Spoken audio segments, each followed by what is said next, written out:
Hey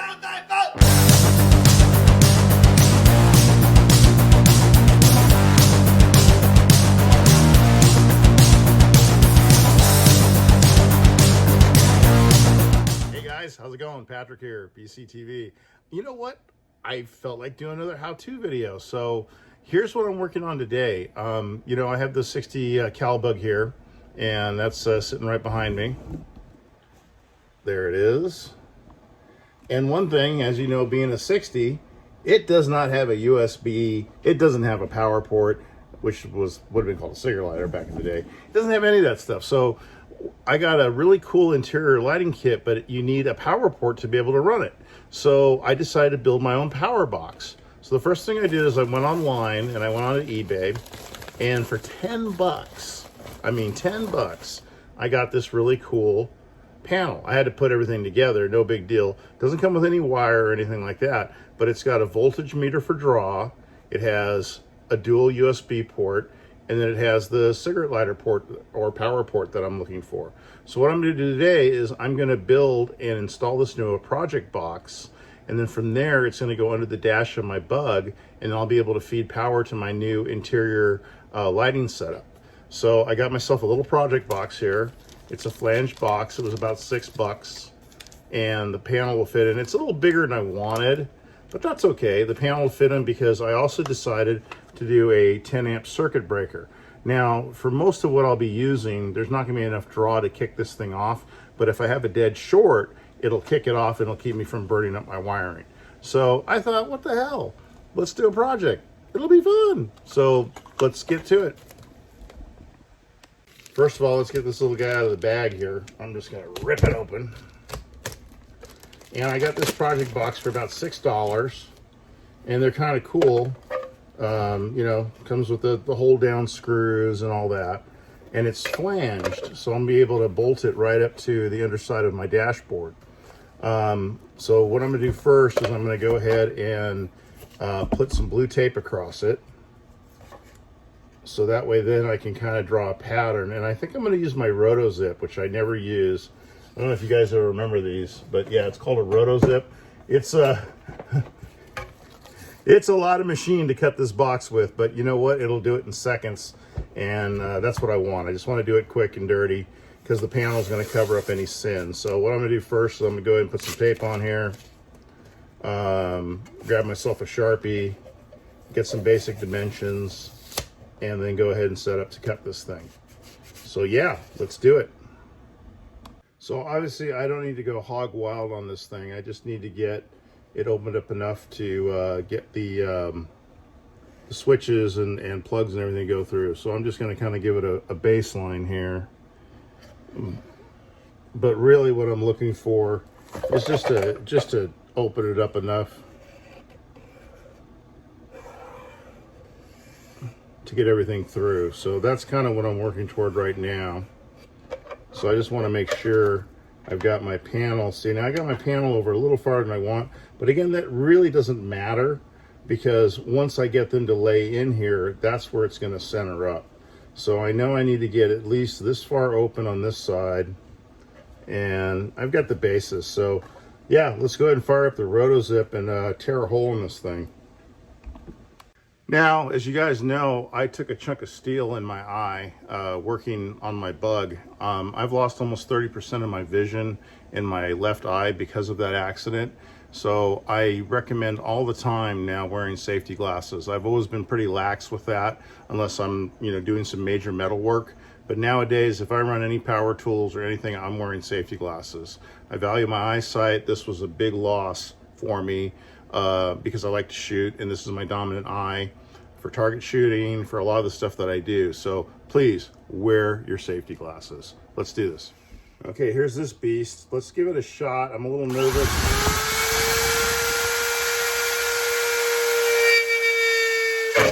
Oh, yeah. Boy, she goes.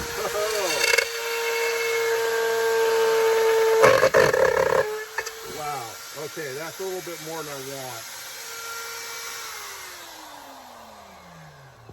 That's overkill. I've already gone past my point of where I want to be with this thing. So yeah, we're gonna find something a little bit lighter to work with. Let me dig around. Okay, I've gone on my Dremel now.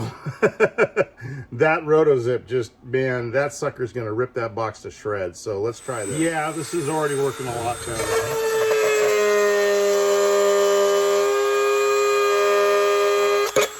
So we're just gonna open this up. Then you got a lot, it has a tendency to melt the plastic.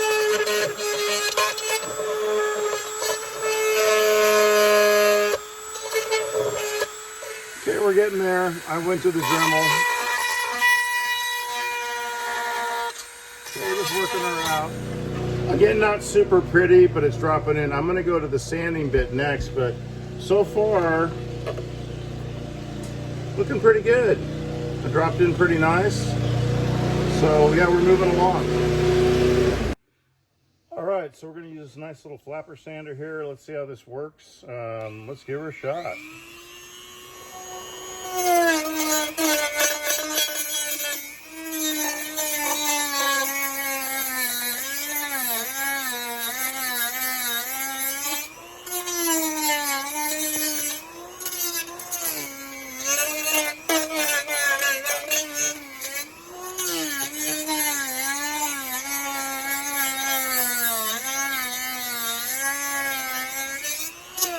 Very nice. Again, it doesn't need to be perfect because it's going to be mostly covered. But yeah, this worked really well. So now it's time to start setting up to drill holes. And I'm going to go ahead and set this here. And we're going to go ahead and mark it. Looks like I got a little wide.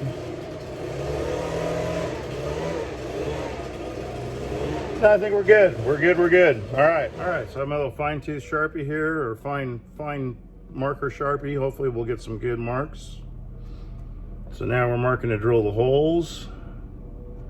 And then after that, once we get the holes in, we're just going to go ahead and wire up this panel. These don't come with any wires, so you got to get your own wire and stuff. So luckily I'm a guy. There we go. Got my wiring, got my negative and my positive ready to go. So yeah. Let's go ahead and get some holes drilled and then get this thing wired up. I thought the Sharpie would do, but you know what? I got the old scratch all snap on. I think we're gonna go ahead and do it with this here. That way I got some good solid marks. And I'm gonna go ahead and use my pin punch. In fact, you know what? Let's screw that. Let's use the pin punch. What am I thinking? Oh, your box? Yeah, for my box. I got my buddy Vince here. He's like going, who the hell are you talking to? I'm talking to the camera. All right, let's find the pin punch. Okay, here's the pin punch. This is my heavy one. Hopefully it won't be too heavy, but let's see how it does. Bam, just like that. All right, let's get her back home again. Hit it with the pin punch. So that way then there's just no doubting where these screws need to go. Okay. So we got pin punches. So like I said, I got to wire this whole thing, but now the box is kind of roughed out and ready to go and I can start drilling. Wow. Well, today ended up being a full day helping my buddy out with his Volkswagen. So I'm just getting back to this project now. So we're going to go ahead and drill the mounting holes for the panel itself. Of course, the plastic is really easy to drill. I got a little tight on this one here. Hopefully it'll be okay. I got one more here. Okay. So now I think we can go ahead and strip the tape off this thing so it's not quite so ugly looking. And get some screws into this. So yeah, let's get this tape off. And get this panel put together. I want to get it into my Volkswagen here and start having some chargeability and power capability, if that's a way to put it. All right. Okay, I had to do a little more clearancing just to get everything to fit. And now it's time to start putting some screws in. I think I got everything lined up pretty well here. Let's take a look. Kind of overcut a little bit in one corner here, but still it's looking pretty good. So yeah, let's get these screws started. I'm gonna put them in by hand. I just don't want, you know, this is a polycarbonate $6 case. I don't want to go crazy. A little off on the drilling here, but that's, again, I had to make room for the slight overcut that I did. So let's see how it looks when it's all screwed in. Yeah, like I said, I'm going to hand screw them in because this is really pretty light polycarbonate, and I just don't want to have anything come apart on me or break. So I think this is probably our best route.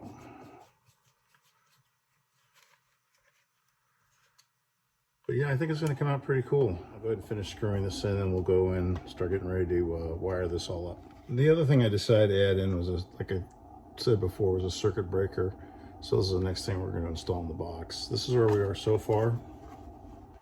So the box is moving along, and like I said, I'm going to have USB, power port, and then also a voltage draw meter. On we go. Yeah, I'm using my ball bit here.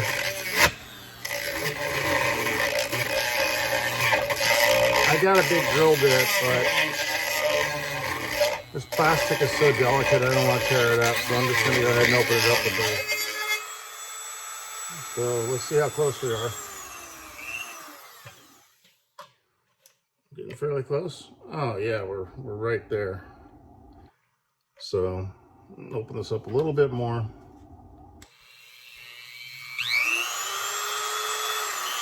It gets squirrely though, you gotta be careful.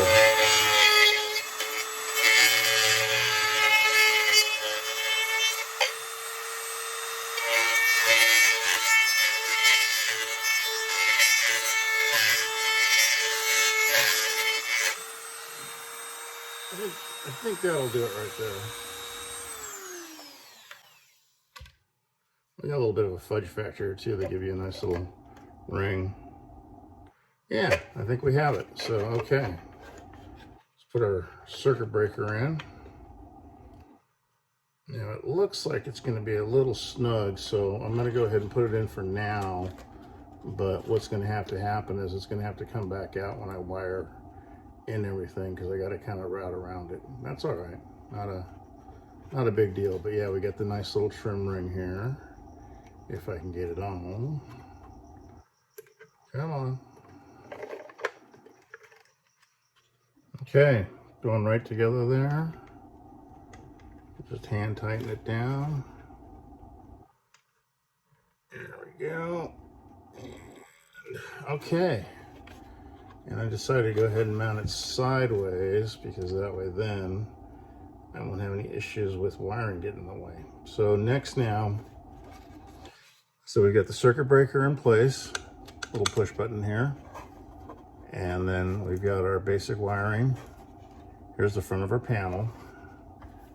And we've got our flanged, basically it's a base. I'm putting this box in upside down. So here's how it's going to connect to the bottom of the dash. So yeah, now we move on to wiring. Okay, so we're starting up doing the grounds.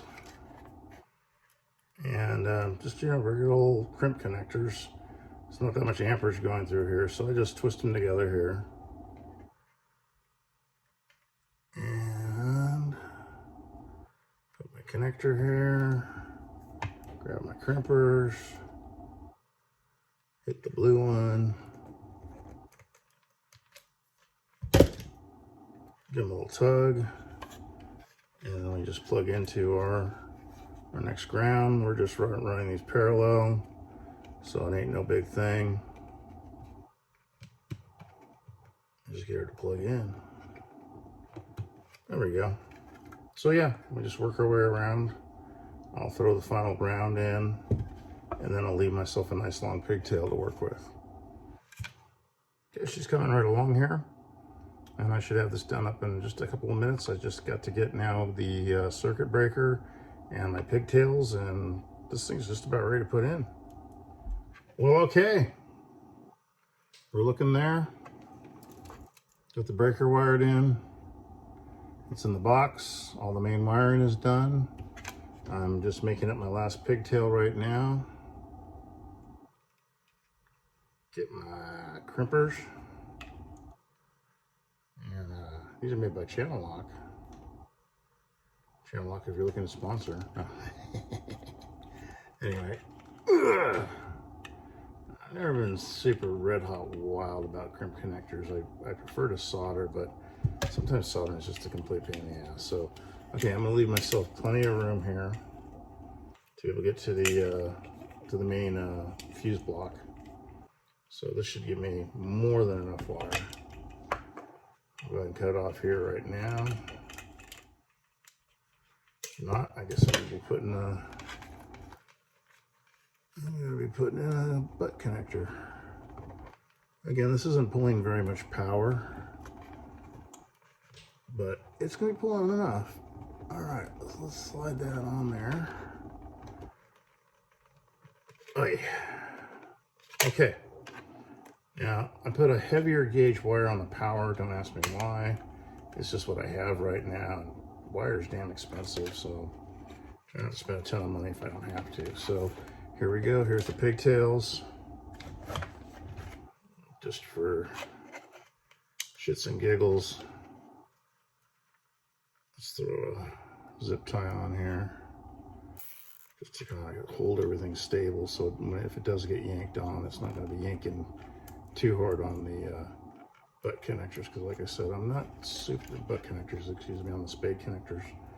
So like I said, I'm not super wild red hot on these things, so I'm going to throw one more across here too, just to kind of, I don't know, kind of lock everything down. It's kind of my thought process here. I just want to make sure everything's snug and tight, so if it does get tugged on, it's not going to yank a connector out. So, this around and about. Come on, come on.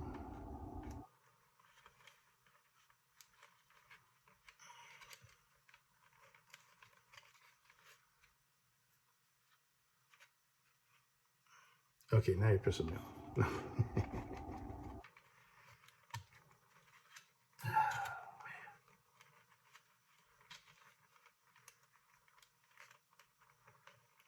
Don't gotta get them all. I just gotta get a couple around here just to kind of, like I said, tighten things up so if the pigtails do get yanked, they don't, you know, come popping out of the connectors. Because, like I said, I'm not super high confidence level on these butt connectors, just because, crimp splicers is what I'm trying to say here. Crimp connectors. I can do it. Okay, guys. Well, just trim these off here. Off they go. And here we go. That's the box setup. And for now, it's just going to go pigtails in. I got way too much wire here. I think I can go ahead and snip some of this ground off. I don't think I need nearly as much. In fact, I could probably just ground it right to the mounts. But yeah, let's see here. Yeah, I really think I don't need nearly as much as what I've got allocated here. So let's just go ahead and go right about here with it. Okay, so yeah, we'll just tuck this all in for now. Put her away for the night. And tomorrow we're going to install this thing in the old Volkswagen. So yeah, this is what it basically looks like. Oh, we got a wire hanging out here. And there you go. So you're talking a grand total of about $16 right here to do this. And yeah, it should work really nice. Like I said, double USB connector, and it's lit. I've got a voltage draw, and again, I've also got my power port because I'm going to be running under dash lighting and everything off of this. So on to the installation. Well, good morning. Yeah, back at it. Hey, it's pretty much all done. Everything is wired in. I've got my circuit breaker, but since I don't have a accessory position on my Volkswagen, I decided to add an on-off switch. So that's what we got here. I went ahead and wired it in. Well, She's pretty much done. Got my on-off switch in. Everything's wired. Circuit breaker. And I've got my lid drilled, so I can just go ahead and run my wiring through there. And that's where we're heading next. Okay, so here you go. The lid is on. So next goes on the tiny little screws. Hold the lid down. So get these set in place. Well, I kind of jumped ahead on you guys. It's all installed. It's done. You can see I've already got my lights plugged in. On-off switches here. There you go. There's your voltmeter. And yeah, that's it. So this is in my Volkswagen, my 60. I kind of, like I said, jumped over a little bit, but just wanted to show you what the finished product looked like. Thanks for watching, you guys.